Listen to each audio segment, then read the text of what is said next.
Wake up, NHL fans. I hope you all had a wonderful St. Patrick's Day weekend. I had a great weekend myself up in Jackson Hole, Wyoming. Colby, I know you had a more difficult weekend than maybe I did, which we'll get into right off the bat here. But this is Morning Cup of Hockey presented by Betway. If you're going to place a bet on Betway. Please play responsibly, and you must be 19 years of age or older. A lot of stuff went on in the NHL this weekend. I actually missed you, believe it or not, because I wasn't on Thursday's show. Got to thank John Buccigross for stepping in and co-hosting with you. It was a great show. I tuned into it yesterday at the airport. But Colby, what's going on with you, man? You look a little down right now. I will be honest with you. I'm very down right now. My U18 Titans team, we were eliminated. Our season came to an end last night.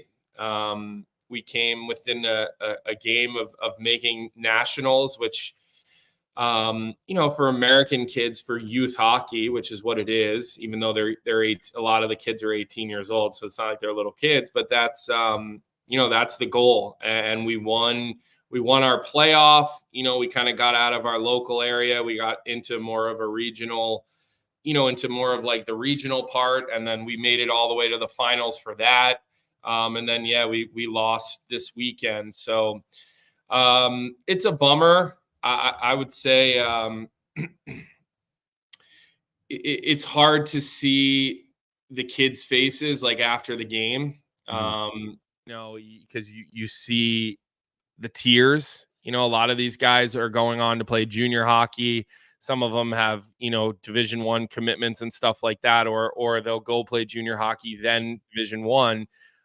But it's hard to see. It really is. And when you're coaching and you put a lot of time and effort into something, it sucks when it comes to an end. Like you miss it. The team lunches, being in the room with all the guys, all the things you miss from when you played. You kind of you get a lot of those things when you coach. And this was my first time ever coaching, so definitely hurts worse this morning than last night, to be honest. Was your whole routine thrown off, right? Like, it's not like it's college where you get to see each other every day and go to the rink and work out. Like, it's just you don't even see each other at all, basically. Once the season ends at that age, it's sad. And you're probably never going to be in the same locker room again. No, I mean, look, there's a number of guys that will come back, I think, for the team next year. I don't even really know yet what my involvement will be next year. I think things probably look a little different for me. But you definitely start to form relationships with these guys, and like they start to count on you, and you watch them get better and you help them get better. So I'm definitely, this is probably the saddest mood that I've probably been in since we started doing this show together. So, give those guys a lot of credit. They played hard. We were the underdog all the way. I mean, we were barely in a playoff spot in January. And they had to win some really difficult games. We won a number of games 1-0 the last couple of months in the season to find our way, including the Atlantic Youth League. I say local. There's nothing local about youth hockey anymore. It's a total shit show. But we won that game 1-0, like in double or in overtime. So like, these guys, they played hard. They really did. But we ran into a better team, and they kind of pulled us out of our structure and our execution. And that was kind of hard to see. Our guys, like, they give effort, obviously, but so I'm sure the dads are more upset than anyone, though, because they wanted a trip to Vegas, right? And that's where Nationals was. Nationals would have been in Vegas. I think my wife's probably pumped because we were supposed to be in Florida, go to Florida that week because it's between the regionals and the Frozen Four. So now our Florida trip's probably back on. So I'll be doing the show that week from a remote location in Florida. That was the bummer of this weekend for me. But hopefully within a couple of days, I'll be able to appreciate all the success and really just how far these guys came. And there's probably a couple of the guys that I probably have like formed relationships with that will probably be more long-term. And then, the junior team, Craig Doremus's team, they clinched a playoff spot. So, I'll still go in and work with that team. Again, another group that I've built relationships with. My role is a little bit different. I don't go on the bench with that team or anything like that. It's more of like a development type of role. But, so I'll just kind of lean in a little more with the junior team. But and some of our U18 guys will actually get called up and be able to start practicing with the junior team and go through their playoffs and stuff like that. So, but look, we're competitive. We all want to win. It doesn't really matter what the level. I mean, this was AAA U18, so it's they're good hockey players. But it hurts. Like it does. It hurt to see those guys in tears last night because most of them were sitting in the locker room, with the waterworks coming and so yeah, that was my weekend. Unfortunately, there is a lot of excitement here in the next couple of weeks with the NCAA tournament. But before we do that, I do want to hear about my weekend. You selfish I was scumbag. just gonna say I do want to hear about your weekend because you called me. Was it Oh, Saturday morning? yeah, You Saturday. called me, Yeah. and I'm like, what is he calling me from this early from Wyoming? It's so funny the things you lean on me for. It's the best, actually. You're like my son. You need some big brother advice, we'll call it. But yeah, how is Wyoming? Like, how is the men's league? How are the empty netters? Like, did you win? I know they take it really serious there. Yeah. So how was that? It was sick. So I honestly went on a whim. They invited me to come play, and I haven't gone skiing since I was 7 years old, so I really had no business going to Jackson Hole ever. But we got to play back-to-back games Friday, Saturday night against the Jackson Hole Moose, which is somewhat of a men's league team, but it's a lot of former college players that move there and play there, and they play in this Western League against other teams in Vail, Denver, teams from all over the place. And they have fans. There was 2,000 fans in the building both nights, Friday and Saturday, which is really cool for me to play in front of a crowd again. It's been, 4 years now since I played in front of any fans. And, it was intense, full contact. It was not a typical beer league game. First shift, I got ran pretty hard, in the corner, straight to the head. And I was like, okay, thank God I wore a bubble and not a halfie out here because I would have died. But the story Colby's referring to is Friday night after the game, we ended up going to the bar with a lot of the team that we played against. And they actually invited us back to their locker room, 5 guys. And we just drank in the locker room till 4 a.m. And the goon on their team, this guy, number 16, goes by the name of Opie, a really nice guy. But he was the one guy that was headhunting basically the whole night. And it was his last game ever on Saturday night. They had a big retirement ceremony for 3 guys. It was a really big deal. It felt like Mystery Alaska. The whole town comes out, everyone gets drunk, everyone cheers for the home team. It was really cool. And he was basically asking everyone on our team for a fight. He's it's my last game. I just want one more. I'm looking for off the opening face-off in the second period. I just want one. And after an hour of drinking with him, I was like, you know what? I'll do it. I'll fight you. And I was like, why the fuck?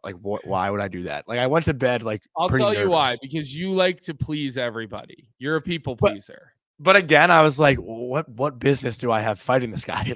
I thought it'd be fun. I thought it'd be a good show. Maybe we get a clip out of it for our show too. It's something good to talk about. But I wake up Saturday morning and I'm like, oh my God, I told that guy I'd fight him tonight.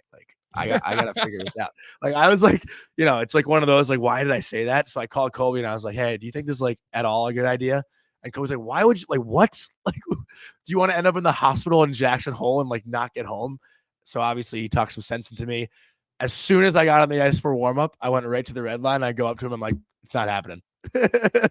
How did he respond? Okay. How did he respond? He was smiling. He was like, okay, no worries. He knew I'm not a fighter, well, because the way that I look at it is I can beat you up, but if someone else beats you up, then I have to fight them.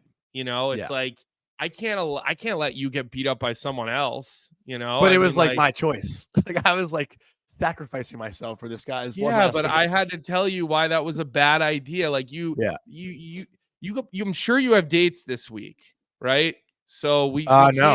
No. No. It's early. It's Monday. Okay. Monday. There's time, right? There's time. Yeah. So I'm glad you didn't fight him. I'm glad you had fun. I know you documented some of the trip on social media. So I'm sure people who follow you got a chance to stay along with that. There was another incident, we'll call it, this weekend. And I just want everybody to know this. Johnny and I have not discussed this even via text message. So this is the first time that we're flushing this incident out. And if you're in here right now, and especially if you're in the chat, you probably know where we're going with this. And it was something that Johnny tweeted on his social media account. And it was a picture of pasta with ketchup and butter. And butter and ketchup with a who else. I mean, let's just start with the visual, because that is like one of the saddest visuals I've seen on the internet in a world full of bad visuals. But can I just ask you a serious question? Yeah. What the fuck is wrong with you? So that's actually an older picture that like I screenshotted and resurfaced this past weekend because Vince Mercogliano, who's on the Rangers beat, interviewed Alex Wenberg about how he does it. And I guess he never got ripped for it in Seattle. Where's Alex Wenberg from? Sweden. Okay. And he never got ripped for it, I guess, in Seattle. But as soon as he came to the Rangers and I guess was doing it in his pregame meal, like guys started saying something. So I guess he was like a little because in Sweden or Finland, or there are countries in Europe like that do that. I remember the first ever time I went with Team USA to Europe. We were in Piestany, Slovakia, playing in a Four Nations Cup, and they gave us that for pregame meal, and not one guy on the team could eat. Not one single guy. We ate peanut butter and jelly to get ready for our first game against Switzerland. Yeah. I can visualize how disgusting it was, because it is disgusting. Like, I just wanted to preface that this wasn't like but this isn't a new thing. Like I tweeted that picture years ago and got ripped for it years ago. You're from Long Island, New York. Like you live in Brooklyn, New York. Like this is like, you can't. No. Can I talk? You asked me a question. Okay. So just for the record, I do that when I'm like at home making pasta. I don't go to a restaurant and order spaghetti with. So you're at home and you make pasta and you put butter and ketchup on it at your dorm. And I actually put ketchup on my chicken parm as well. There is another picture on Twitter with in addition to that plate, a chicken parm as well with ketchup on. I put ketchup on a lot of things. I like ketchup too, but that's I put disgusting. Ketchup on steak even sometimes. What is the problem with tomato sauce or gravy? Like what? Like Johnny, what you live in a third world country here? Like what? Okay, what? so I obviously didn't just come up with this on my own. Like my dad always did it. And I was like probably 8 years old or 9 years old, and I saw him do it and I tried it and I liked it. So I just started doing it. Here's what I want to know to everybody in the chat right now. I want to hear your suspension lengths for Johnny, because I'm also 0% Italian, so it shouldn't be like offensive to any Italians. If I were Italian, I'd get it. We need player and food safety in the chat right now to weigh in on this, because this is horrifying to hear. You're putting ketchup on chicken parm. You're putting ketchup on pasta. Johnny, like, steak. I don't care if you're Italian or not. I'm not Italian. Okay. I mean, like, you don't see me putting gefilte fish on fettuccine Alfredo. Okay. Like, what are we doing here? Like, what are we doing here? You know what? I want a couple people listening, if they're willing to at least give it a try. No, at least give it a try. Give it a try. I want to hear the thoughts on it. At least give it a try. I'm actually kind of craving it right now, to be honest. But yeah, Alex Wenberg. I think your suspension. It was Wenberg. I think your suspension should be worse than Rempe's suspension. That's what I think. So I'm gonna ask Wenberg about it when I see the Rangers tomorrow, and see his the backlash he's gotten for it since coming to New York. I'm curious about what people have said. But I seriously, I understand the hate, but I'm not going to change. So Chef Richard said Yids don't eat like that either, Johnny. What did he say? Oh man. I mean, look, I don't have it in me to really yell at you this morning and fight with you for the reasons we started the show with. But I got to tell you, I'm disappointed in your palate, but I'm not surprised. Wait. Tommy T just said Johnny puts ketchup on his hot dogs. Is that a weird thing to do? I mean, I put ketchup and mustard on hot dogs. There's a lot of people who aren't cool with ketchup on hot dogs. I use ketchup on a hot dog. But I'm also not a big hot dog person. So look, let's get to the show here. We've rambled on for 15 minutes about things people probably partly like and partly don't want to hear about. Also, last thing I just wanted to show this, my new passport came. Okay, so we finally got the passport. Yeah. Jeremiah says, I served in the military for 25 years, ate some shitty ass food, but did not even have that in the sands of Iraq. Gross. It is bad. Oh, Tommy T's from Chicago. I in Chicago, it's very frowned upon to put ketchup on a hot dog. I do. I've been at Wrigley before, and I put ketchup on a hot dog, and people were like giving me like kind of the dirty eyeball. So, let's talk some hockey. We're 15 minutes in. Haven't really talked hockey. Let's get into hockey. We have talked about hockey, just our personal hockey situations from the weekend. Let's talk about the playoffs, because we're a month out. I mean, it does seem like things dragged on for the last couple of weeks, but now we're in this final push here. Teams have, anywhere from 12 to 14, maybe 16 games left. There might be a couple with that many. Most teams, I think, are in that 14 to 15 range. We're starting to really see, who's going to be in and who's going to be out. Like a week ago, the East started to get a little bit interesting. Then teams just continue to lose. You were on Buffalo 2 weeks ago or whatever, even last week. You said this with Bucci. You said with Bucci that you said that I thought Buffalo was going to make it. I just said they could. I never said I thought they were going to get in. I wanted to clear that up, because you said to Bucci that I thought Buffalo was making the playoffs, which I never said. Me twist your words? I would never do that. Yeah, shocker. But continue. Sorry. So you look at the Eastern Conference standings and where teams are starting to fall. You see how many games played. Obviously, if you're watching on YouTube right now or on Twitter, I think we all know 82 game season. So you do the math. I think it's finally time to say goodnight to Buffalo. We see this every year when they're playing with house money. Things change for them. Byram has looked pretty good since he came over. He's been able to spread his wings a little bit. UPL's played pretty well for them. Devin Levi was recalled. Did he play at all since he got recalled, Johnny? I think he's supposed to start tonight. So Johnny's preseason pick for Rookie of the Year is finally back in the NHL after spending a season in the American League, which is where he should have been in the first place.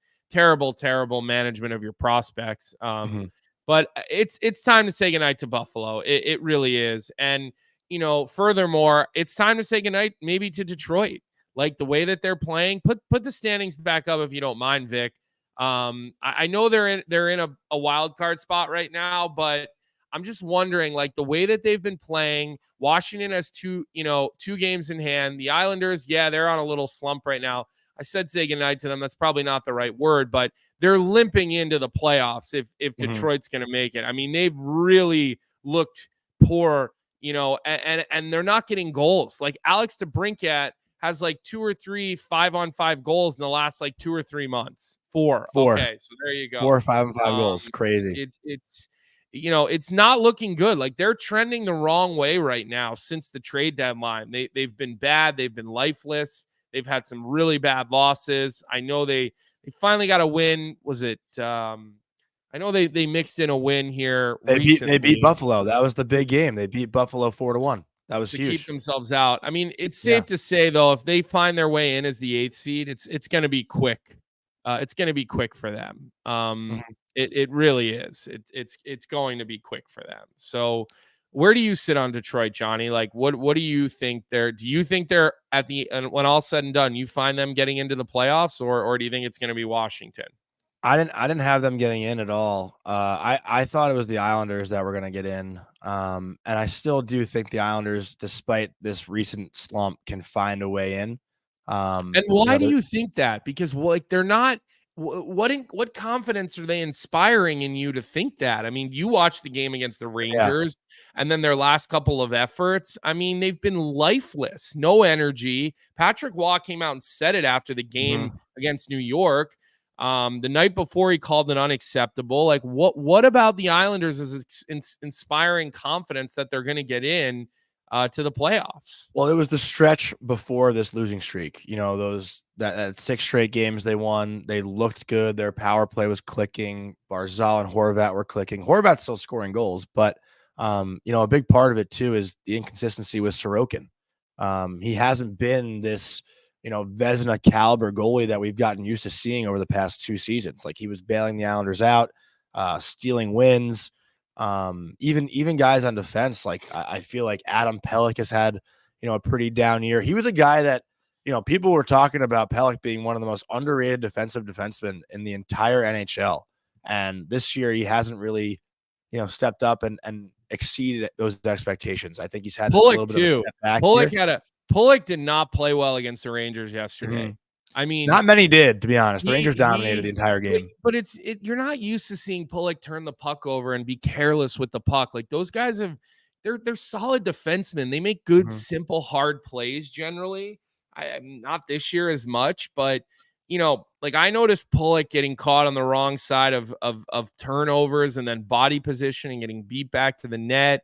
Didn't rotate out quick enough. I think, was it on the Lafreniere goal or was it the Zibanejad? Both Lafreniere, he was like just a step away before the one-timer. Like, with his big long stick and his long reach, like, he's got to get out in his face. I mean, it was a great shot. I mean, both the one-timer goals by the Rangers yesterday were incredibly difficult plays to defend because, again, the ability to one-time a puck.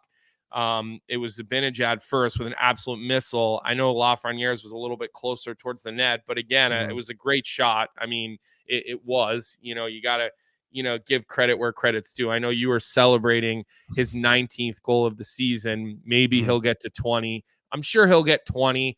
I don't think he'll get many more than 20.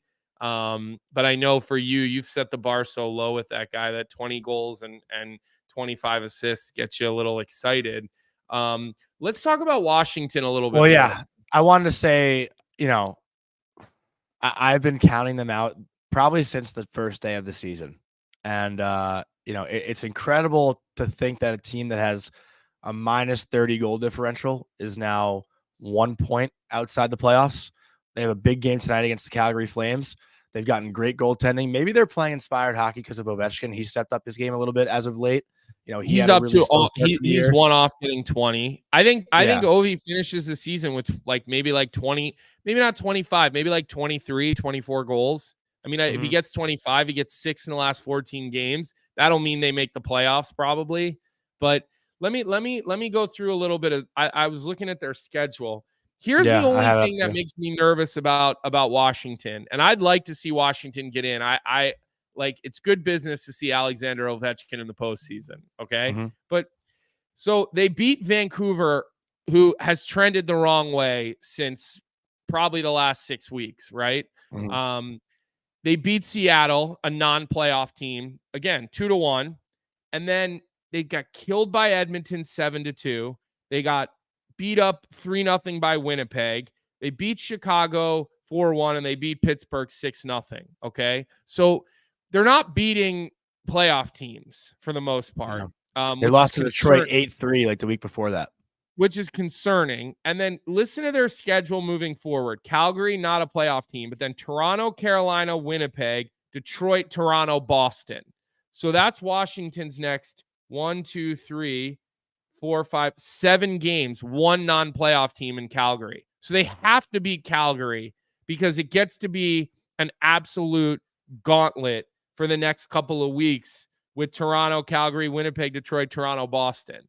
Now you hope you catch Toronto, Boston late enough that maybe they're sitting and resting guys. Like, at that point, I don't know, but we're going to find out over the next 12 days, and granted the season only has a month left in it. So that's half the month, but it's a tall task for Washington. Like, they're trying to climb and they're playing tough teams. Now, we've already looked at the Islanders schedule over the last, 2 weeks of the show. It's not any easier for them.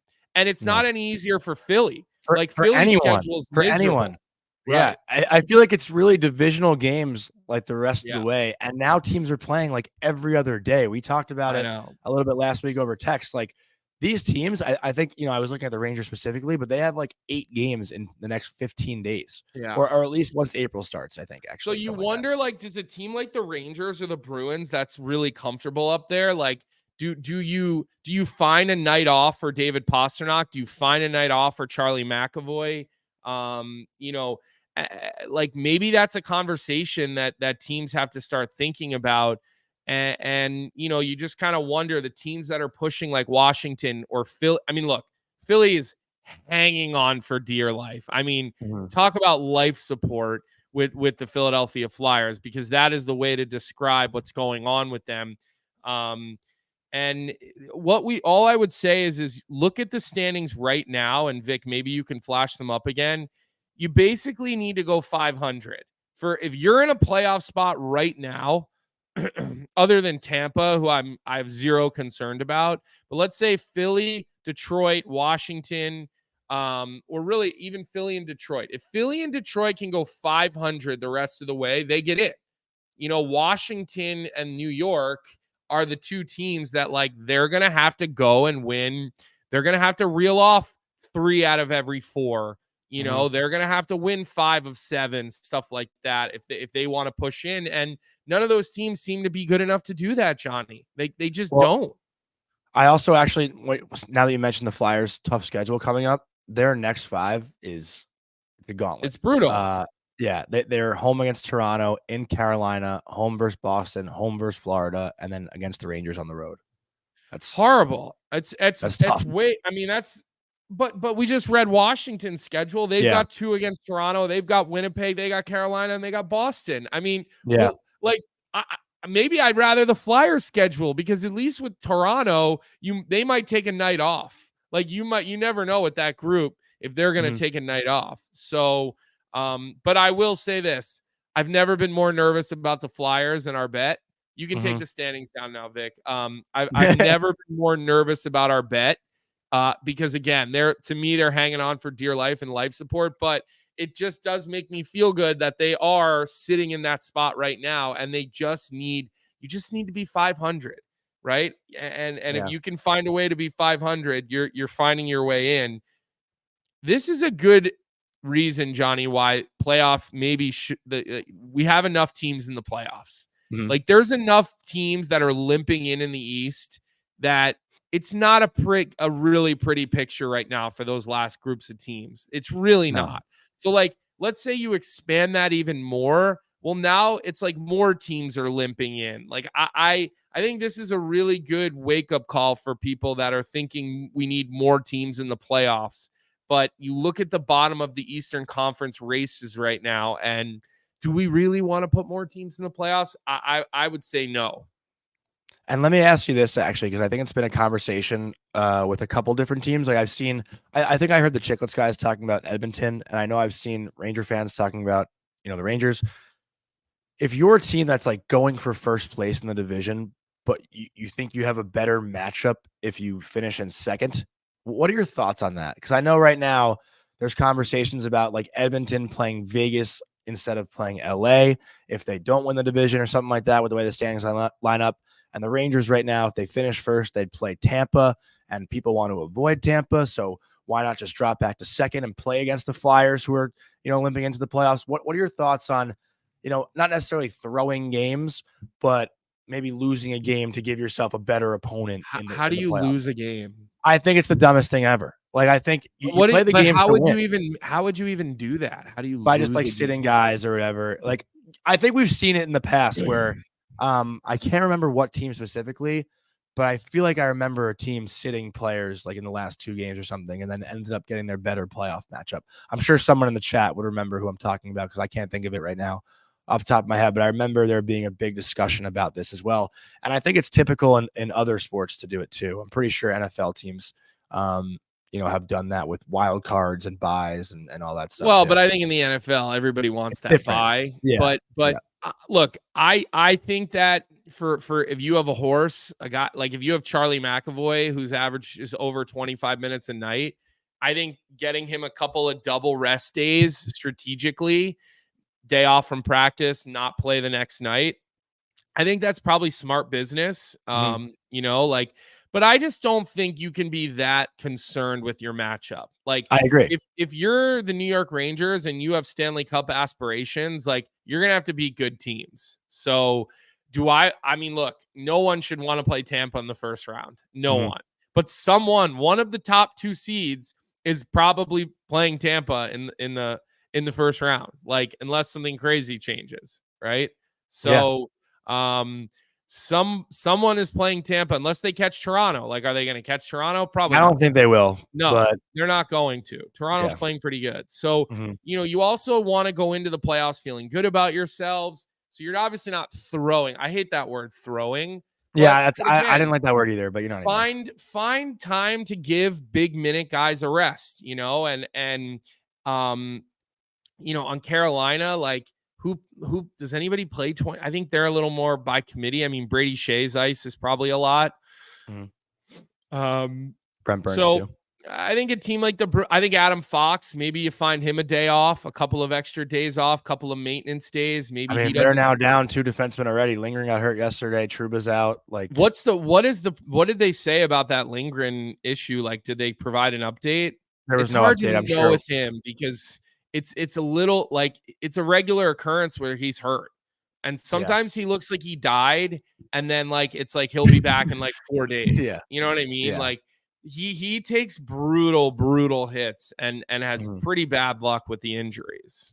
And you probably won't hear anything till tomorrow because the Rangers are off today, so you don't really hear any news when they're off. So they evaluated him yesterday after the game, no update, and then today they're off, so you won't hear anything. Tomorrow, probably at morning skate, you'll hear more of an update on how long he will be out, if he is out for a long time. But is there any team that we wanted to talk about on the bubble? I mean, I feel like we can get back to it a little bit in the power rankings, but if you wanted to, I think that's it. I think the Eastern bubble is a lot more interesting than the Western bubble because nobody's going to catch Vegas. Like, they're just not. Vegas is getting in the playoffs. Like, but I think LA is still a team that might drop off. Like, I still think they've been really inconsistent. Minnesota is a team that's been trending in the right direction. They've been playing some inspired hockey. But they still have to jump St. Louis. They're 1 point back. But they still got to jump them. Yeah, of course. But I think Minnesota's. I think they actually lost. Just remember, divisional games. Everybody's getting points right now, like in your division. Like, even if you're not playing them, they're playing someone else in your division, and so people are getting points teams are getting points every night. So it is tough. I mean, it's hard to jump teams this time of year, and again, like, unless the Minnesota Wild go on like a 6-game winning streak or 7-game winning streak, like, it's going to be tough. Like, it really is. We talk about schedules a lot now this time of year. We talked about Philly. We talked about Washington. Minnesota's schedule. They're in Anaheim on Tuesday. Then they play LA and St. Louis those next 2 games. So that's huge. Those are 2 really big games. Then they're home against San Jose and then home against Vegas. So 3 out of their next 5 games are against the teams that they're chasing. So those are going to be fun. Let me just make one comment for you. This time of year, when you're not in the playoffs, every game is a huge game. Yeah. I mean, but when you're playing the teams that you are chasing, even a little bit bigger. Yeah. Johnny, Ethan is asking in the chat if you'd rather the Rangers play the Islanders or the Lightning in round 1. That's a no-brainer. Obvious answer is the Islanders. Yeah. I mean, that seems to be like it would be a little bit of a no-brainer. So, let's keep moving along. And speaking of the Rangers, this was something you had people fired up on social media about yesterday. There was a play that you wanted to discuss, like a controversial interference call on Adam Fox that you wanted to discuss. So give us the rule first, Johnny. Why don't you read us? I think it's rule 56 or something, 56.1. Vic, can you flash up the rule for interference in the NHL rule book? And Johnny, you want to give it a read? It's not interference specifically. It's more about the pick. But let's start with 56.1, the interference I'll read rule. It. Okay, so a pick is the action of a player who checks an opponent who is not in possession of the puck and is unaware of the impending check/hit. A player who is aware of the impending hit, not deemed to be legal, battle for the puck, may not be interfered with by a player or goalkeeper delivering a pick. A player delivering a pick is one who moves into an opponent's path without initially having body position, thereby taking him out of the play. When this is done, an interference penalty shall be assessed. So while interference does fall within the rule, we've seen picks happen a lot more often. Like I actually, since we're talking about the Rangers, I think about that game against San Jose where there were like 3 different picks set on Mika Zibanejad. But that player, I forgot who it was on San Jose, was literally skating out of his way to interfere and set a pick. With this specific play, which I think we do have the clip of, Adam Fox makes a drop pass on the power play breakout and then has to stop at the blue line so he doesn't go off sides. And Cizikas then backwards skates into him. But And he not looks like he's straight trying to backwards. avoid it. He kind of goes on a little bit of an angle. Like, yeah, he look is. how so He's not in the direct path. That's what I'm saying. Based on the rule that we said, first off, Fox already had body position in that spot. It wasn't even in the direct path for Cizikas until Cizikas starts angling back the other way. And then you're right. Fox tries to get out of the way on this. I think Kelly Sutherland ref this game, didn't he? Well, like Fox was also called for this exact same thing the day before in Pittsburgh. So he knew it was coming, Yeah, but again, I don't think on that play specifically, though, Colby, on that play specifically, when you are on a power play breakout, like people are saying, get out of the way. He makes a drop pass. He can't fly into the zone. He has to stop somewhere. Where's he going to go? His lane is where he stopped. Yeah, listen, I agree. Like, I don't think that should be a penalty. I really don't. Like, he's already established position in that lane.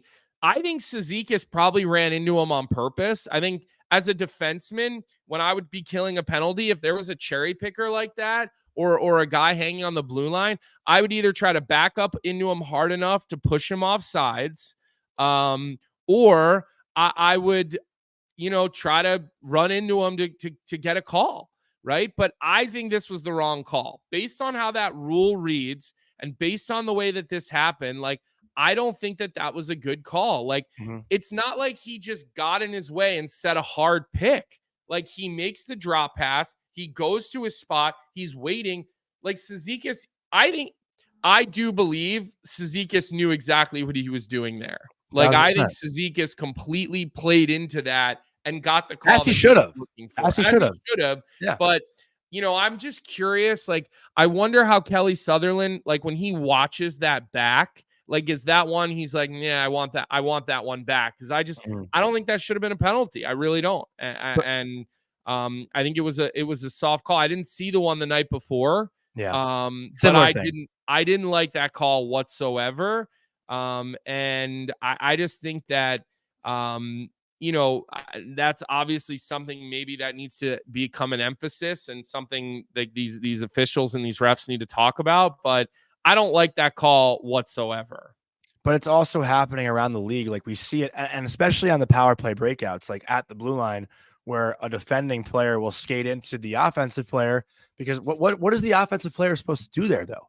Like, it's so hard, and this game happens so fast, right? Like, that video is in slow-mo. It really probably happened in the matter of a second, right? So it's so hard to react and get out of the way like that. If that, even a full second. Yeah, like the fact that Fox even tried to get out of the way that quickly was somewhat showing of the fact that he knew exactly what was happening. But I think setting picks and plays like that where an offensive player is kind of just standing still and owning their ice, and obviously you're going to brace yourself for impact when someone's coming at you. But you do know, like, you see it a lot off offensive zone draws. Like, you can't just set a hard pick and hold your ice. What they tell you to do is, on a face-off especially, you can skate in their lane, but keep moving. Yeah. So, like, on a face-off play, like if you're the D and you go down to the hash marks because you want to create more room when the winger lines up behind you on the offensive circle, as a defenseman, you just take a little bit of ice, right? You just literally influence the pathways. And that's what officials will tell you when you're playing a game. You can take some of his ice away, but you cannot set a pick where your feet are not moving. But again, that is to me different than what Adam Fox did there and what happened there. And honestly, like I'll give Cizikas credit there because I think he completely knew what he was doing. He knew he was getting beat there. Cizikas' speed going backwards is not even close to the speed. Who did Fox drop the puck to there? Was it Panarin? Yeah. Panarin. He knows he's in trouble. To me, that's like a last-ditch effort, and it worked out for him. And look, Cizikas has been around a long time. Like, he knows what he's doing there. And actually, it's funny. Ethan made another good point. He just said if Cizikas had pushed Fox offside, should it have been called interference on Cizikas? Right. And that never happens. Like, I've never never. once seen you push a guy off sides and get called. I've done it before, killing penalties, pushing It's always a guy on the off offensive sides. player. Never ever seen that been called an interference. Maybe it has somewhere in hockey at some point. But I just haven't seen it. And it makes you wonder, like, should refs have to do a little press conference after games? Like, should they? I know we have that in the chat. We talked about this for a while. Said that in the like chat. For years now. What do you think? Like, should they have to talk after games? Like, what's your thought on that? Well, in the grand scheme of things, this call didn't really have a big outcome on the game, although I think that Horvat may have actually scored on that penalty. But the Rangers obviously win the game, so it doesn't really matter at the end of the day. But had the Rangers lost like by a goal, I would want that explanation. I think if there's a play that impacts the game, refs should have to talk about it. I think it would be great. I just think the problem is just the media in general is like so dishonest that they think that if they put referees out there, people are going to twist their words and take one thing that they said and chop it up, just like they do to players, just like they do to people in all walks of life. They're just unfortunately a little. I do to you. Yes, that's true. But that comes from a loving place. But it just, I just think that's why they protect the officials from the media, because they just feel like they've already got their story written, a lot of those people. And so that's the other thing. Like, what would it do? Like, if a ref comes out and explain it, people are just going to complain anyway and disagree. Yeah. And all the people are going to say they know better than the refs, just like they know better than the coaches. They know better than the GMs. They know more than the players. Like, that's just the way now everybody has a Twitter account, so everybody gets an opinion. And that's fine. But at the end of the day, like, I just to hear the human error. Like, if a ref actually admits that they made the wrong call, sometimes. Well, the league has come out before and said this was not correct. So look, I think the whole officiating system needs to change. Like I've been saying for a long time, I think we need to get one official off the ice and get one official like that is basically like in constant communication, like live communication with the ref on the ice. So maybe you have two linesmen and one official on the ice and one official upstairs that's communicating with all three, because that gets one body off the ice. And it's already very cluttered on the ice. That's the first time I've heard that, actually. That's interesting. It's already too many bodies on the ice as it is. Guys are getting bigger and bigger. Equipment's getting bigger. There's less and less room. The game is so fast. Expecting these guys to be able to get the right calls in real time, it's not even realistic. That's how fast the game has gotten. So I think they need to look at the system in a whole rather than everybody complains about replays and how long it takes. And I agree, I hate it too, but it's just it's impossible to expect these guys to be able to get these things in real time. So give them an eye in the sky and let them communicate at all times. Get a body off the ice. Maybe we could try that in the American League. Like, I don't know, maybe you test it in college or the American League, because it seems like officiating is getting worse and worse. Like, you watch college games especially, I mean, it's scary sometimes what the officiating can be like. And then it obviously trickles all the way down to even the youth levels. So I think smart people need to get around the table and be innovative and think. Because look, I mean, even when I'm broadcasting games in between the benches, like, that Northeastern call was terrible. That was bad. I mean, but again, they're not full-time officials. So you can't hold a college official or a youth official to the same standard as an NHL official. That's a full-time official. But I just think that they need to come up with something new. They need to overhaul the system. The game is not getting slower; it's getting faster. The rules are making the game get faster, right? So again, put someone upstairs on headset, get one guy off the ice, right? 2-1 instead of 2-2. And again, let them look at things in constantly. They should have monitors around them.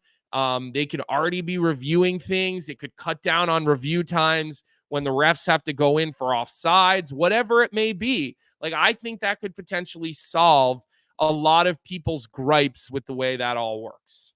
I mean, at the end of the day, there's always going to be problems anyway. It's human error. It's and everything, I think someone said in the chat, Tommy T, like at the end of the day, a ref's job is to make the judgment call, right? And sometimes there is the technology these days to get the call right, if it is an offside or if a puck completely crosses the line or not. But a penalty is all judgment. And sometimes, I've talked to, former refs like Dave Jackson and Tim Peel that are still involved in the game. Like, you have to also read the vibe of the game.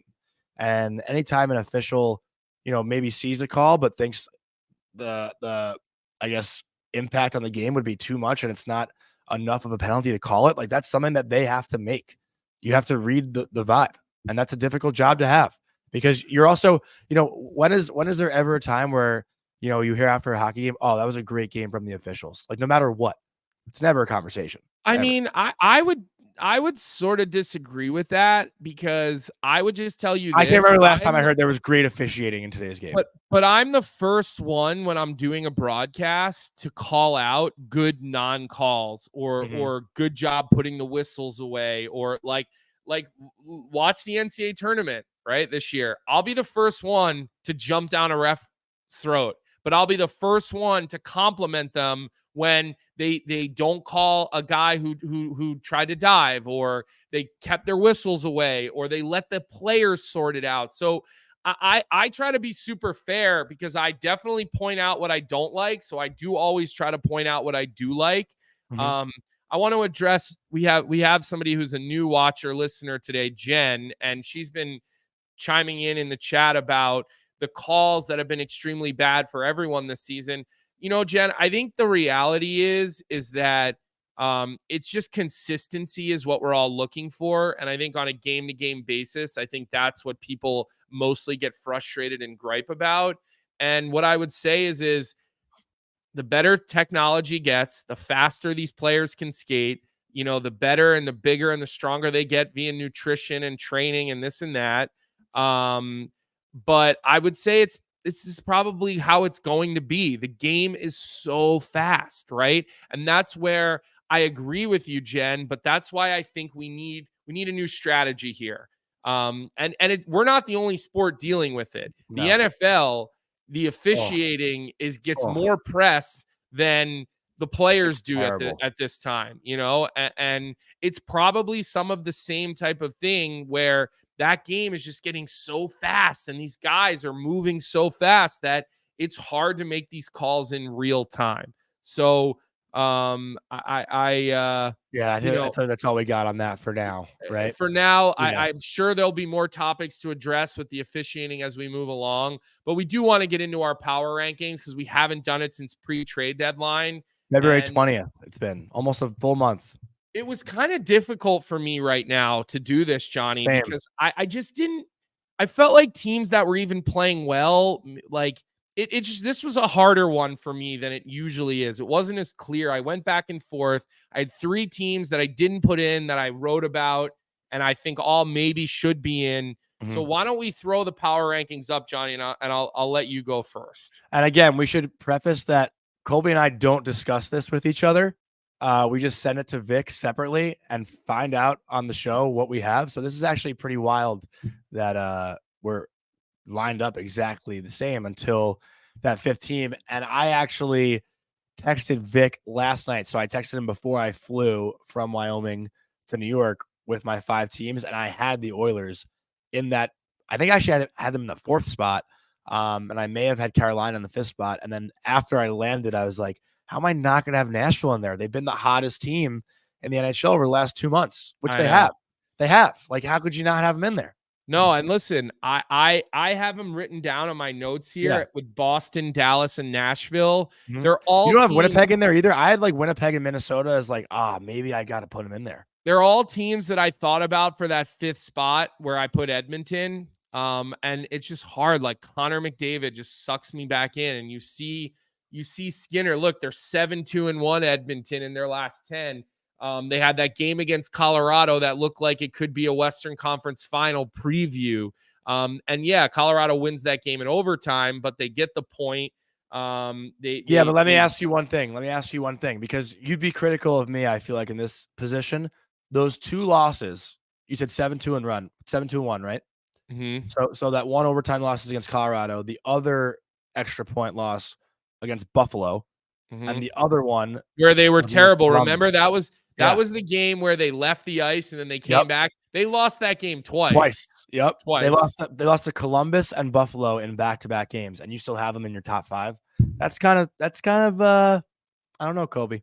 I don't know. But they took a point off the best team in the NHL, Colorado. Like, so now you're doing moral victories. You're doing moral victories. They go to overtime. And listen, they looked really good against the Boston Bruins a couple days previously, and the Bruins have more points than any other team in the NHL right now. Like, and we don't have crazy. the Bruins in there.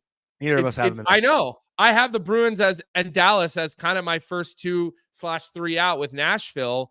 And look, like I said, this was a harder one. Like, I would say the first 4 felt kind of obvious to me. Between Colorado, Florida, New York, and Carolina, they felt a little bit obvious to me. You see Kuznetsov gets on the board. Gensel gets on the board. These pieces are starting to kind of work a little bit, or at least get some comfortability. But I have a question about Carolina for you, actually. If you, Go ahead. I didn't mean to cut off your rant there, but I was talking about this over the weekend with the Empty Netter guys. And is Rod Brind'Amour somewhat unfireable in that organization? Because you think about everything he's done for Carolina. He brought them a cup as a captain. He's been arguably the best coach in the NHL since he's taken over. I mean, he's had them playing well consistently now for multiple years. But if this Carolina team doesn't find a way to win the Stanley Cup, like, at what point do you kind of look at the coach and say, maybe this isn't working? I mean, not that it's not working, because listen, I'm not saying I think this should ever happen, but we were talking about Rod Brind'Amour just being an unfireable guy because of his legacy in Carolina. You were talking about that. I haven't given. Yeah, no. Me and the Empty Netter guys, not you. We were just saying, like, no matter what, how could you fire that guy? Like, with how successful he's been as a coach. I just don't think it's well, first off, look, nobody's unfireable in professional sports. I think we all kind of know how the Carolina Hurricanes operate. And again, I'm not saying this should happen. It was just the conversation of, like, Rod Brind'Amour's legacy and what he's done for Carolina. Like, it's just a difficult position to be in, I feel like. Well, look, I think Carolina does it a little differently.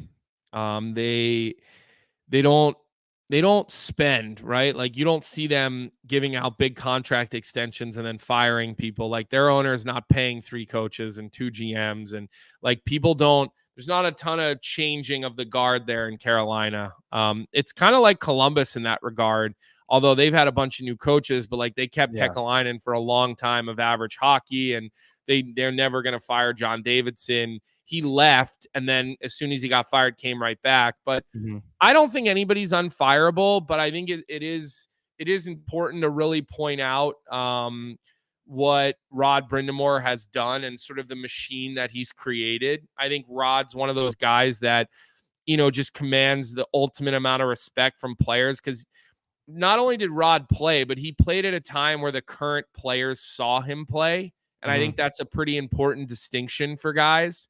Players have memories of watching Rod Brind'Amour play in the NHL, right? You can't always say that about coaches, where the age gap is a lot longer. And I think his guys would go through a wall for him. I think he gets a lot out of his roster. I think his structure is some of the hardest to play against. His team's usually ready to play every single night. I think their preparation is pretty maniacal. And I think I've said this on the show. I've gotten to know him a little bit over the last couple of years, just kind of doing a lot of his son's games at Quinnipiac Schuyler when he was there. And I think the other thing, like, he's a younger guy. He works out all the time. He's in the gym with the players training. That's like, he also, I want to say too, like, against Ottawa last night, like, that team's up, I think 7-2 late in the game. They get a power play. He sends out his 4th line. Like, I know. Did you see Aaron Ward's tweet about that? Yeah. But, like, that's, it's, I guess, optically, right? It's the good thing to do. Yeah, I mean, look, I don't have any problem with what Sheldon Keefe did. I know some people have a big problem with it. I didn't, but I also don't have a problem with what Rod Brind'Amour did. Like, you want to give your 4th line guys an opportunity. I think with Sheldon Keefe, he came out and said, I was playing my 3rd and 4th line way more that period, right? They were exhausted. So I just, like, if I was coaching a game and we were up 5 or 6-1 and didn't have a lot of power plays that night, like, I might get my power play out there just to work on it, just to get them live reps. you don't get a lot of practice time in the NHL. So, either here, either there. We've got a Columbus Blue Jacket fan, Catherine Craig. As a CBJ fan, please fire Davidson. Yeah, I mean, look, I'm with you. I think they need a complete house cleaning in Columbus. We've gone on record on this show a number of times talking about how much they deserve better. But just kind of finishing up the Rod Brindamore conversation, Johnny, like nobody's unfireable, but everything you said about how good he's been in Carolina and what he's gotten out of his roster has been good. But look, I'll just say this. As a kid who grew up in Philadelphia for some really good years with the Philadelphia Eagles, Andy Reid was a Philadelphia Eagles coach and was in the playoffs every year. And they made but did he also win them a Super Bowl as a player? Like Rod Brindamore won the Stanley Cup as a captain there. Let me finish. Okay, sorry. Let me finish. And eventually, after a number of years, it was time. Okay. It was like, okay, look, you've been here for over 10 years. We've had a lot of success. We haven't won the big game. It's time to mutually part ways. Okay. And then he goes to Kansas City. And now we know what he's done in Kansas City for the last couple of seasons. But I think eventually, that will happen with Rod Brindamore, right? I think eventually, if they don't win a cup, and even if they do, eventually there will be a mutual parting of the ways. Like he's not going to be their coach for 25 years. It's just not going to happen, right? It's just not going to happen. So it's a fair point. It's a fair thought, but everybody will eventually either get fired or mutually part ways because that's just how sports goes. Eventually, Andy Reid will retire probably from coaching the Kansas City Chiefs. He probably won't get fired because when they're ready to fire him, he'll probably just say, it's time for me to, to pass the torch. So that's what we got. All right. Well, let's just jump back into the power rankings one last time because we didn't get into the Nashville Predators, who definitely do deserve some love. 13-2-2 in their last 17, the best win percentage in the NHL since February 1st, 11-0-2 in their last 13 games. UC Saros on fire. He's got a .923 save percentage, a 2.39 goals against in his last 14. Roman Josi, who I know you and Bucci spoke about on Thursday, has 22 points in his last 17 games, and Philip Forsberg has 11 goals in his last 17 games as well. Like Nashville's buzzing. I didn't think they'd be a playoff team. I said that earlier in the year. I didn't even give them a chance this year. I thought they were in a total rebuild mode, but this team has found something new. They extended Novak at the deadline when he was one of their biggest deadline targets. But what do you make of Nashville in this run? Like, are they a team that can actually make some noise in the playoffs with Saros if he gets hot? I mean, who are they going to beat? Who would they play right now? Who are the top two seeds in the West, Johnny? Well, that whole Central Division's tied right now for. Okay, so they're either going to get. Yeah. They're getting Colorado, Winnipeg, or Dallas, or Vancouver. Yeah. I mean, maybe they could beat Vancouver, but I don't see them beating anybody. I don't see them beating Colorado, Winnipeg, or Dallas. I just don't see it. I think over 7 games, these teams are too deep. You're talking about teams that all have good goaltending situations, some better than others. The Colorado probably of those top 4 we're talking about right now probably have the weakest goaltending situation, but probably the best roster or the best mix of players. And so I don't think they're going to win a playoff round. I really don't. Things change in the playoffs. It's harder to play with that type of offense and that type of transition. Roman Josi, who is, like a fourth forward out there, it doesn't quite translate as much in the playoffs. I don't foresee any 8-1 or 7-2 upsets this year. I just don't see that happening. You don't even see that in the East with Tampa? Maybe with Tampa. Maybe. Would that be like an upset though, I guess? Like, it's Tampa. So hard to say, right? Like, exactly. No matter where they finish. It's Tampa. So. All right. Well, I feel like we had to give Nashville just some love because they've been, firing on all cylinders for the last 6 weeks or so and have really solidified, it seems like, their playoff spot. Like, I don't see them dropping out at all. This is a good point from It's Danny May 88. The thing about getting hot is that you eventually have to cool off. I mean, that as sort of funny as that sounds. Not really. Look at Florida last year. Well, it's rare a team goes on that. Like, you got to be careful when you peak. Okay. Like, Vancouver probably peaked at the wrong time this year. And we're kind of seeing that, right? Like, you've got to manage the peak and then the valley. Like, if you're going to peak, you got to like manage the dips a little bit. And so we'll see. Like, I'm just, again, I watch Nashville play. Like, they're good, but I'm not ready to say I think they're going to make some sort of upset, Johnny. So let's move on. We've talked about this enough. Let's move on. Mm-hmm. Let's go into the tweet of the night. The Tim Hortons tweet of the night. Roll up to win is back for Tim's 60th anniversary. Celebrate our big year with some big prizes: an all-electric Volkswagen ID4, a sun-soaked Hilton getaway, and a cash with a daily jackpot of $10,000. Play today on the Tim's app. So last night's tweet of the night, we saw a great troll from the Vegas Golden Knights playing a video of Ryan Whitney saying he loves Vegas, and it looked like it was a pretty well done edited video that they put on the Jumbotron in their game against the Devils yesterday, to which Ryan Whitney replied, "Lawsuit incoming." Don't know if anyone saw the video, but we'll play it right now just so you can get a little taste of what it was like. No, we're not going to play the video because the audio on it wasn't good. We talked about this before the show, Johnny. You obviously weren't paying attention. I thought we did hear it before. Which happens with you quite often. So let's look at tonight. 2 games. Not the greatest slate. Buffalo and Seattle. I mean, look, Buffalo loses another game, it's trouble for them. Seattle, I think we know they're not a playoff team this year. And then we've got that Washington-Calgary game, which, again, Washington continues to play hot. They're in Calgary, I believe.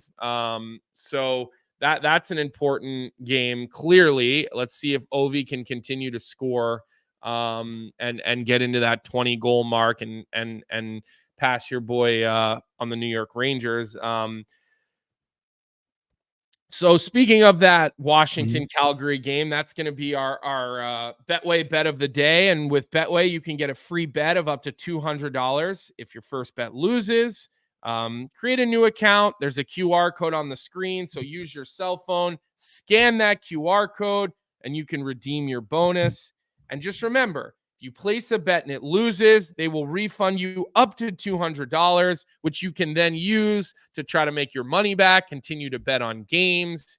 Can't tell you if I think you should listen to our guy Vic or not. Let's bring him in anyway. Let's see what he likes tonight. Not a lot of different things to look at. I think he's going to keep it a little simple with this Washington-Calgary game and the bet. Yep. Thanks, Colby. Just 2 games. Had to pick one or the other here. I'm going with the Calgary Flames on the money line today. I didn't love that this line. I thought I'd get it a little shorter here, but Calgary has been playing well. And the reason I'm picking against Washington, I know it's a must win, but Washington has played, this will be their 5th game since last Monday, at Winnipeg, at Edmonton, at Seattle, at Vancouver, at Calgary today. This all since last Monday. They're got to be wearing down here a little bit. Calgary's been they're on the last game of their 4-game homestand. They're just sitting at home waiting for Washington here. So I think the Capitals are kind of going to wear down here, and we'll start to see them slip a little bit. Their schedule is insane the next few days. Monday, Wednesday, Friday, Sunday. Like they're just playing nonstop hockey here. And there's usually a little bit of a letdown at the end of a road trip, especially after a big win in Vancouver, 2-1. They played tight. They didn't give much up. Ovi scores. So there you have it. Calgary money line, bet of the day.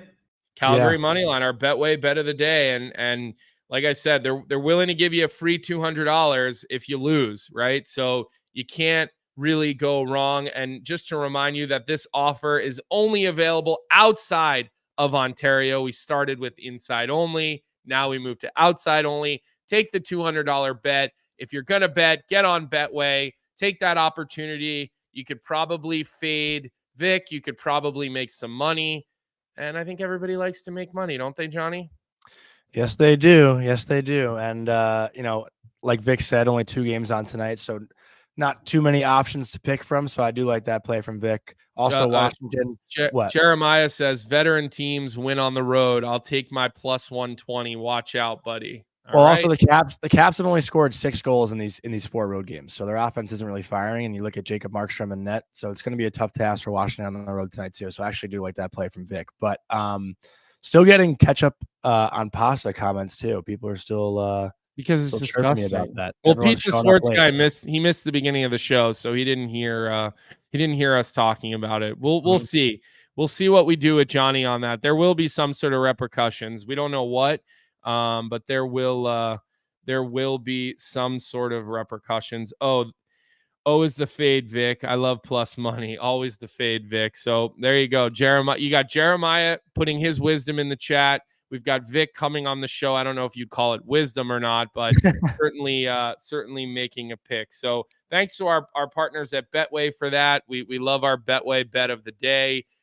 Always willing to give new customers good bonuses and good opportunities. Remember, 19 years of age or older, and always bet outside of the offer is available outside of Ontario.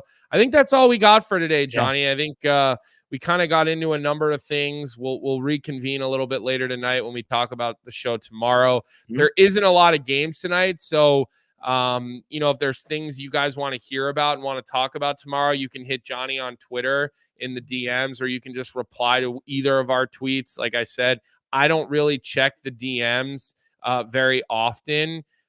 We actually won't have Frank Saravalli tomorrow. We normally have him on Tuesdays. He'll be at the GM meetings taking place the next couple of days. I'm actually filling in for him again on his show today and tomorrow. I did all last week, and I'm doing today and tomorrow. So maybe we'll text a couple of people, see if we can get a guest on. I've been talking to Bobby Ryan a bit. I could see if he can come on tomorrow. Okay, so maybe you'll talk to him, get his thoughts on the Ottawa Senators tomorrow. But yeah, so let's reconvene later. We appreciate everybody in the chat as always. Vic, good job producing. Good job with your Betway bet of the day. No ketchup, Tommy T says. I think that's probably the final word. Tommy T was a little bit on fire today. I think we might have to get to more of those comments tomorrow. But yeah, we appreciate everybody. It's good to have Jonny back. I didn't quite yell at him today as much as I would have liked to have. Again, my energy to start the show is a little bit low. Still licking my wounds from the losses this weekend. So everybody have a good day today, and we will talk to everybody tomorrow morning, 9 a.m., just like every other day. What's up, hockey fans? If you enjoyed that video, then you need to be hitting the subscribe button right here at Daily Faceoff. Exclusive interviews and analysis from our hockey insider Frank Saravalli, fantasy updates from Brock Sagan, and a daily live show at noon Eastern Monday through Friday. You don't want to miss any of the